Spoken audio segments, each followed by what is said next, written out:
हम ये कहना चाहेंगे 3 महीना से मणिपुर जल रहा है और ये भारत का एक राज है।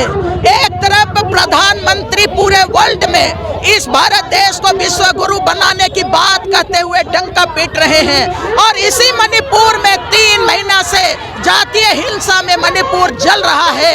अमित शाह, गृह मंत्री अमित शाह चुप है, प्रधानमंत्री चुप है, महिला बाल विकास मंत्री स्मृति ईरानी चुप है। हम लोग मांग करने के लिए आए हैं कि देश को संरक्षण देने में अमित शाह विफल है, प्रधानमंत्री विफल है और स्मृति ईरानी विफल है। उनको पद में बने रहने का कोई नैतिक अधिकार नहीं है। उनको अविलंब अपने पद से इस्तीफा देना चाहिए और उनको देना चाहिए इसलिए कि ये 140 करोड़ की जनता का भावना है कि आपने देश की महिलाओं को आपने सुरक्षित नहीं रख पा रहे हैं। आपका कोई नैतिक अधिकार है प्रधानमंत्री पद में बने रहने का। यही मांग को लेके आए हैं। हम लोगों का दौरा था, मणिपुर के लोग हमारे से कांटेक्ट में हैं। मणिपुर की महिलाएं चिल्ला के कर रही हैं। राष्ट्रीय महिला आयोग में 12 जून को इन लोगों ने लीक कर दिया था। कल ये लोग दिल्ली में महिला आयोग के साथ में इन लोगों ने मुलाकात किया है और जो विक्टिम महिलाएं हैं वो लोग जाकर मिली और अपनी पीड़ा को बताया है। तो आप देखिए, औरतों पर हिंसा की राजनीति बंद होना चाहिए। एन बीरेन सिंह को गिरफ्तार करो, उनको इस्तीफा लो। प्रधानमंत्री, अगर आप में मोरल बचा है और आदिवासी को आपने राष्ट्रपति बनाया है और वो आदिवासी महिला को राष्ट्रपति बनाने के बाद अगर आदिवासी औरतें नंगा होती हैं तो प्रधानमंत्री को भी इस्तीफा कर देना चाहिए और कार्रवाई करनी चाहिए और फास्ट ट्रैक कोर्ट बिठाकर सारे बलात्कारियों को सजा होनी चाहिए, फांसी की सजा होनी चाहिए, उससे कम कोई भी नहीं। लेकिन मणिपुर की घटना कुछ विशेष घटना है। मणिपुर पिछले 3 महीनों से जल रहा है और ये घटना शुरुआत की है। अगर शुरू में ही सरकार ने संज्ञान ले लिया होता तो ये घटना नहीं होती। जो घटनाएं बंगाल में हो रही हैं, जो घटनाएं मध्य प्रदेश में हो रही हैं आदिवासियों पे पेशाब करने की, कल आंध्र प्रदेश में दलितों पे पेशाब किया गया और जो घटना आपके मणिपुर में हुई है वो घटनाओं को आपको समझना पड़ेगा। मणिपुर में खान खनीज का मामला है।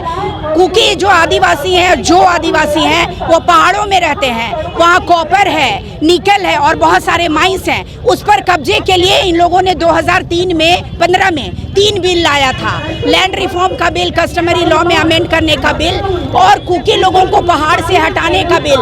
उसी समय से ये संघर्ष चल रहा है। मणिपुर की घटना इसीलिए अलग है क्योंकि वहाँ जातीय हिंसा, नागा, कुकी और मैतेई के बीच में संघर्ष चलता रहा है। कुकी और नागा के बीच संघर्ष चलता रहा है और इस संघर्ष को रोका जा सकता था।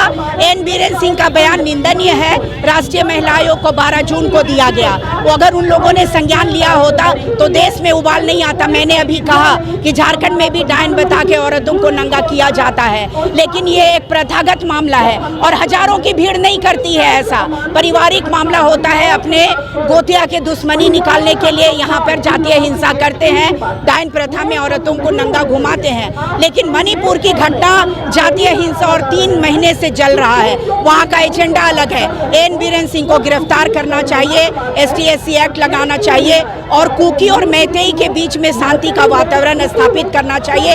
अगर खनिज की लूट हो रही है, वन संपदा की लूट हो रही है, जंगल की लूट हो रही है तो औरतों पे यौन हिंसा, औरतों के साथ सामूहिक बलात्कार और हजारों की संख्या में औरतों को नंगा करके घुमाने का कोई राजनीति नहीं होनी चाहिए। एन बीरेन सिंह की बेटी को अगर हम नंगा करके घुमाएं तो आप कैसे क्या बोलेंगे? प्रधानमंत्री की बेटी कोई नहीं है। स्मृति ईरानी की बेटी को अगर कोई नंगा करके घुमाए तो कैसा लगेगा?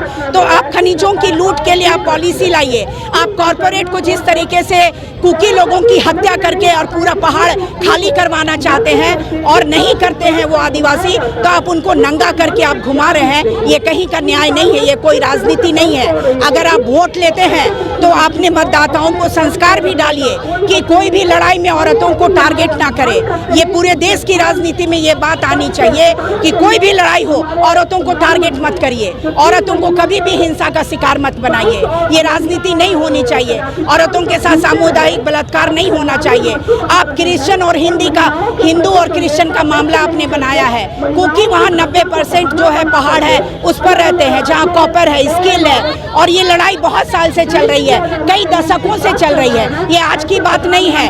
आज ये मैथई को आदिवासी बनाने की राजनीति शुरू की गई, ये भारतीय जनता पार्टी ने किया। हमें खबर है कि भारतीय जनता पार्टी ने लाखों हथियार बांटे हैं और वहाँ पे क्रिश्चियन और हिंदू के बीच में संघर्ष का एक माहौल तैयार किया गया और उस माहौल के बाद ये हालात पैदा किए गए हैं। ये जस्टिफाई नहीं हो सकता और इस राजनीति को कभी भी जस्टिफाई नहीं किया जा सकता। इसको